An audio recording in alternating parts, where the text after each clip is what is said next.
Bonjour à tous et bienvenue sur la chaîne Monsieur Rabbit, j'espère que vous allez bien. Vous le savez, ici tous les jours je vous partage le meilleur de l'actu crypto, memecoin, NFT, jeux blockchain et airdrop dans un format qui dure un petit quart d'heure et c'est pas encore fait, pensez à vous abonner à la chaîne. Alors vous l'avez forcément vu en cliquant sur la vidéo, ceci est ma dernière vidéo, on en reparle à la fin. En attendant, nous sommes le jeudi 5 juin, il est 15h07, donc le marché US n'a pas encore ouvert. Le marché crypto était, on va dire, en retracement, même si depuis environ une heure ou deux, là on a le Bitcoin qui reprend des couleurs et qui s'approche des 106 000. À voir si on répète, mais vous le savez, je me répète tous les jours en fait, hein, mais côté crypto, on n'a que des news bullish, et côté macro, côté géopolitique, ça reste très compliqué, avec les guerres, avec l'Ukraine aussi, là, qui a attaqué la Russie, avec plein de choses en fait, avec aussi le déficit, la dette US, la non-baisse des taux. D'ailleurs, je sais pas si vous avez vu, mais on a le CEO de Coinbase, Brian Armstrong, qui a dit en fait que le Bitcoin allait devenir la réserve monétaire mondiale si la dette et le déficit US continuaient comme ça à augmenter. Et d'ailleurs, Elon Musk est d'accord avec ça, aparté mis à part. Également aussi, la grosse annonce du jour, c'est bien sûr l'IPO de Circle. Circle, donc la boîte qui est derrière le stablecoin USDC. Et une IPO, en gros, c'est comme une ICO côté crypto, sauf que là, du coup, c'est côté action, avant donc qu'une boîte rentre en cotation. Et d'ailleurs, c'est en train de tout exploser. Donc ça, par contre, c'est très bon signe aussi côté crypto. De toute façon, je vous l'ai dit, côté crypto, franchement, tout est bullish. J'ai vu aussi, j'ai des news comme ça qui me reviennent. J'ai vu que le projet de la famille Trump, donc World Liberty Finance, qui va sortir sa crypto-monnaie et son stablecoin bientôt, et bien justement airdropper, donc je crois pour l'équivalent de 47 dollars en stablecoin à tous ceux qui ont participé donc à l'achat de leur token WLFI, qui devrait sortir, je crois que je me répète, mais qui devrait sortir dans environ, je crois, 7 mois, 8 mois, un truc comme ça. Et sinon, vous l'avez vu hier aussi, les chiffres côté US sont tombés et sont quand même plutôt mauvais, mis à part côté chômage pour nous. Demain aussi, grosse data importante. Bref, ça reste encore une semaine très volatile. Et donc, à court terme, je me répète, mais on ne sait pas où on va. Par contre, à moyen et long terme, moi je reste méga bullish, même si je me répète encore une fois aussi, je fais que me répéter en fait, j'ai l'impression jour après jour, je ne suis pas conseiller financier et je peux me tromper, mais voilà, j'ai mon biais, comme vous aussi vous avez sûrement un biais, et moi c'est un biais bullish. Donc aujourd'hui finalement, on n'a pas trop de crypto qui perf, on a un petit peu SPX, dont on parlait hier, et on en reparle aussi côté NFT, parce qu'il y a une collègue qui est liée à ce projet qui est en train d'exploser. On a ce projet-ci, le projet Lagrange. Alors je sais pas ce que c'est, mais c'est comme pour le projet Ravencoin. Et ça, en gros, c'est, on va dire, c'est une sorte de blockchain. En gros, c'est une sorte de fork, de copie de Bitcoin. Et en gros, ces deux cryptos, ces deux projets ont été listés sur un exchange majeur qui s'appelle Upbit, un exchange coréen. Et donc, les cryptos ont explosé. Également aussi, dans le top 300, j'ai vu qu'il y avait encore Wemix qui faisait une belle perf, décidément, avec un plus 20%. Wemix, donc projet gaming, un gros écosystème gaming très complet côté asiatique.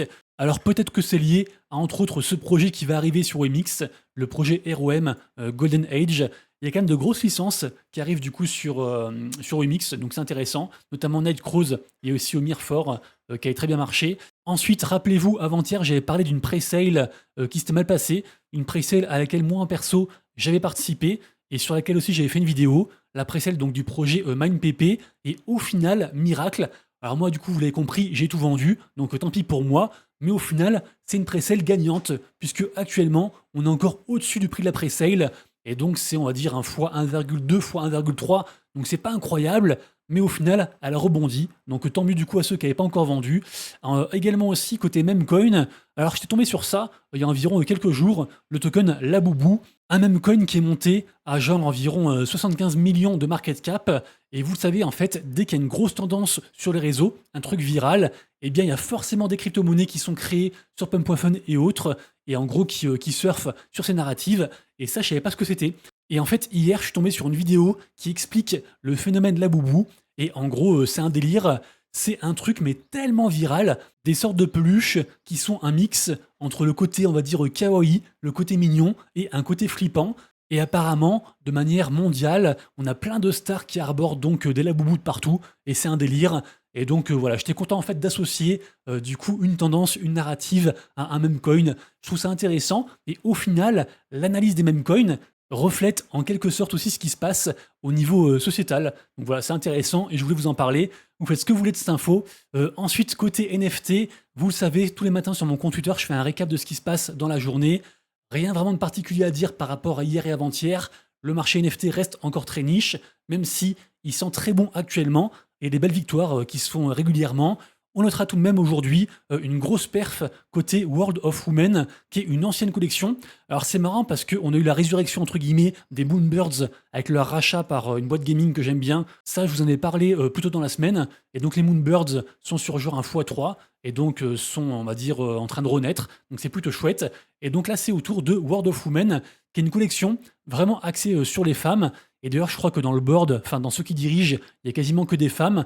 Et là, en fait, la collect a fait une belle perf depuis, on va dire, 24-48 heures, puisque en gros, ils ont un nouveau patron, une nouvelle CEO, donc Vi, qui est ici, et qui est en fait une ancienne de la team PGP Wins. Et donc, l'écosystème est bullish sur peut-être aussi pareil, la résurrection de World of Women. Donc, affaire à suivre. Également aussi, on a les Supremon. C'est un artiste français qui fait ça. Et en gros, c'est les 151 premiers Pokémon qui sont déclinés avec son art et c'est en train de devenir une dinguerie. Là, on est à 2,35 ETH, donc un plus que x200. Et franchement, en fait, cette collection-ci a changé la vie de cet artiste. Il a bossé pendant des années. Ses œuvres, en fait, se vendaient pas très cher. Et en fait, là, c'est vraiment l'apothéose pour lui. Donc, bravo. Également aussi, on a le projet Aeon, Project Aeon, qui nous fait un plus 45%. Et en fait, ce projet est justement le projet dont je parle en intro, qui fait référence au même coin SPX. SPX, donc de l'influenceur Mourad, dont d'ailleurs je crois que j'ai reparlé hier aussi, qui est une grosse tendance, qui est une grosse commu et qui est très virale. Et donc en fait, ces NFT, si le SPX performe, eh bien il performe aussi. Et donc là, on est sur un plus quasiment 40%. D'ailleurs, vous remarquez, l'art du Project Aeon fait aussi beaucoup penser à cet art un peu, on va dire, au Neo Chibi, qui fait aussi référence au Melody Maker et aussi au Remilio, dont je parle souvent. Et d'ailleurs, dans mon tweet, je parle aussi des collections qui sous-performent. Et dans celles qui sous-performent, on a, on va dire, le boot chip côté Hyperliquid, la collection Well3 IPO Babies, et qui fait donc elle aussi référence directement donc, à cette contre-culture, si je puis dire. Et en fait, il y a des dramas par rapport du coup à cette collection-ci et par rapport à différents airdrops. Bref, du coup, ça baisse. Est-ce que c'est une opportunité? Je ne sais pas. Et côté aussi NFT Bitcoin, pareil aussi, on a un petit retracement sur la collecte Bitcoin Weirdos, qui d'ailleurs pareil aussi fait référence encore une fois aussi à cette contre-culture. En tout cas, Bitcoin Weirdos est quand même encore sur une belle lancée. Ça fait quelques jours que ça run, donc plutôt chouette. Et pour terminer aussi, côté artistique, incroyable, on a un mec, donc un seul mec, qui s'appelle Ganbass, et non pas Gambas, puisque pour le coup, ce n'est pas une crevette, mais plutôt une baleine. En effet, il a acheté 3 œuvres de l'immense artiste NFT Xcopy pour un total de 1,3 million de dollars. Une fois de plus, est-ce que c'est du blanchiment d'argent? J'en sais rien, mais cet artiste vend des œuvres toute l'année à des prix démentiels, et donc évidemment il perçoit un peu de fees à chaque vente, et donc franchement il se met trop bien, donc bravo à lui. Ensuite côté gaming, bonne nouvelle sur un des géants du secteur gaming, blockchain, je parle de Star Atlas, qui officie sur Solana, puisque en effet Star Atlas c'est un gros jeu très complet avec plein de choses, mais ce que les gens savent un peu moins, c'est que Star Atlas a aussi fait un jeu sur navigateur qui s'appelle Sage. C'est un jeu de stratégie, faire très simple. Et en gros là, en fait, ils sortent la version de Sage, mais en mode gratuit. Donc ça s'appelle Holosim. Donc voilà, free to play, disponible en playtest dès maintenant, pour ceux que ça intéresse. Alors je sais pas s'il y a des choses à gagner, mais voilà, ça reste quand même une grosse boîte, donc on surveille. Ensuite, en parlant de grosse boîte, je sais pas si vous vous rappelez, il y a environ, je crois, 2 ou 3 mois, on avait annoncé peut-être l'arrivée du phénomène Flappy Bird sur la blockchain. Ça avait été démenti par son fondateur, et au final, après, on va dire, différentes péripéties via Telegram, via plein de choses, eh bien, la fondation Flappy Bird annonce que l'avenir de Flappy Bird se passera côté Web3, avec aussi peut-être un nouveau token. Donc ça, autant dire que, bon là, vous voyez côté tweet, tout le monde s'en carre le cul, mais je pense que si un immense phénomène comme ça arrive côté blockchain gaming, eh bien, ça pourrait être, comment dire, une belle opportunité pour gratter un peu d'argent pour nous, donc sur ce jeu. Donc, affaire à suivre, mais Flappy Bird devrait arriver côté blockchain. Ensuite, vous le savez, le secteur du gaming blockchain, actuellement, c'est très compliqué. Il y a une vraie hécatombe avec plein de jeux en fait qui ferment leurs portes parce que soi-disant ils ont plus d'argent. Ou alors, sinon, ce qu'ils font, c'est qu'en fait, ils sautent d'un écosystème à un autre parce qu'en fait, il faut savoir que les blockchains en général, ils proposent ce qu'on appelle des grants, donc en fait des sortes d'allocations de l'argent, pour faire très simple, hein, de l'argent à tel ou tel projet pour qu'ils viennent sur leur écosystème. Et c'est pour ça que des fois, on a des projets, comme c'est le cas ici avec Legends of Illumia, qui était à la base sur Solana, qui devait ensuite arriver sur Ronin et qui au final part sur Immutable X. Donc voilà, du coup, ça explique un petit peu tout ça, tout ce bordel. Également aussi, on a le projet des studios Voyaz qui arrive par contre lui sur Ronin avec leur jeu qui s'appelle Craft World, qui est un jeu, on va dire, de gestion de ressources, si je puis dire, qui est juste ici. Et par contre, bonne nouvelle, puisqu'en fait, eux, apparemment, ils ont déjà du coup une base de joueurs de plus de 200 000 joueurs. Également aussi, ils ont fait une levée de fonds, il n'y a pas longtemps, de 5 millions de dollars. Donc ça, par contre, pour le coup, ça pourrait être une belle opportunité, puisque donc leur token, je pense, devrait prendre en valeur. Je ne sais pas s'il est sorti déjà leur token, à confirmer, mais en tout cas, ça reste un projet à surveiller. Et Ronin, malgré les FUD, reste aussi quand même une belle blockchain côté gaming. Sinon, vous le savez, et je vous l'ai encore redit hier, actuellement, il y a 2 grosses campagnes de Play to Airdrop côté Gaming Web 3. Un, c'est avec le jeu On-Chain Heroes sur Abstract, et le second, c'est par rapport à MapleStory. Donc MapleStory qui est une sorte, on va dire, de MMORPG sur navigateur. Par contre, attention, il faut jouer avec un VPN parce que c'est interdit en France, et ce jeu est en train de cartonner.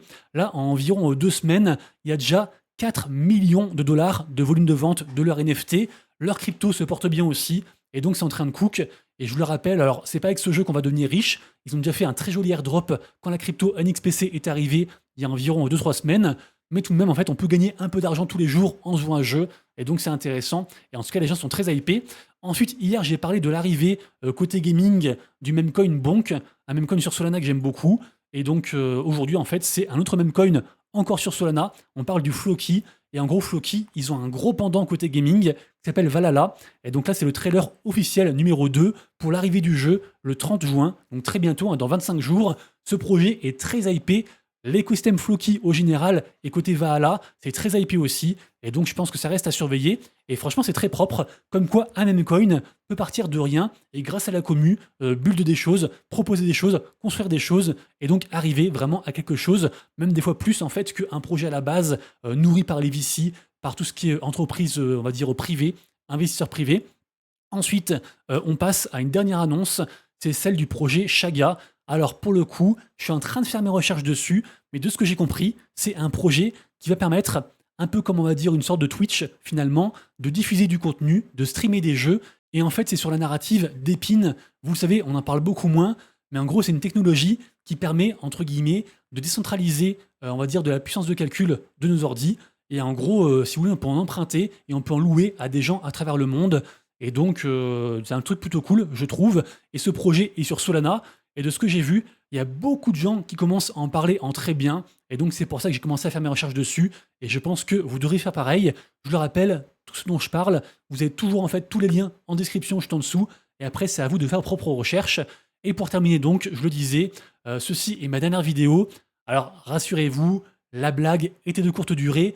C'est ma dernière vidéo, mais pour une semaine. En effet, là, je suis un peu fatigué, donc je vais prendre quelques jours pour moi. Et en plus de ça, semaine prochaine, je serai à l'événement Proof of Talk à Paris, qui est en gros une grosse réunion pour networker avec plein d'investisseurs, plein de blockchains, plein de projets, plein de KOL aussi, des youtubeurs, bref, il y a beaucoup de beau monde. Et donc, côté pro, c'est intéressant d'y être parce qu'on fait du contact. Et en gros, le contact, surtout dans le Web3, en fait, ça fait tout.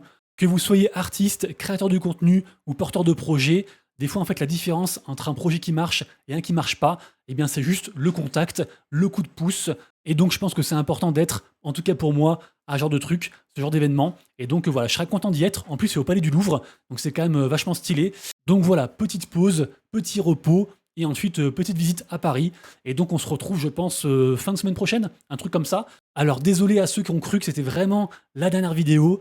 Rassurez-vous, je serai avec vous encore pendant un bout de temps, mais des fois voilà, faut prendre un peu de recul. En plus actuellement les vidéos font un peu moins de vues, le marché est un peu compliqué, donc je pense que c'est une bonne période pour, on va dire, prendre des jours de repos.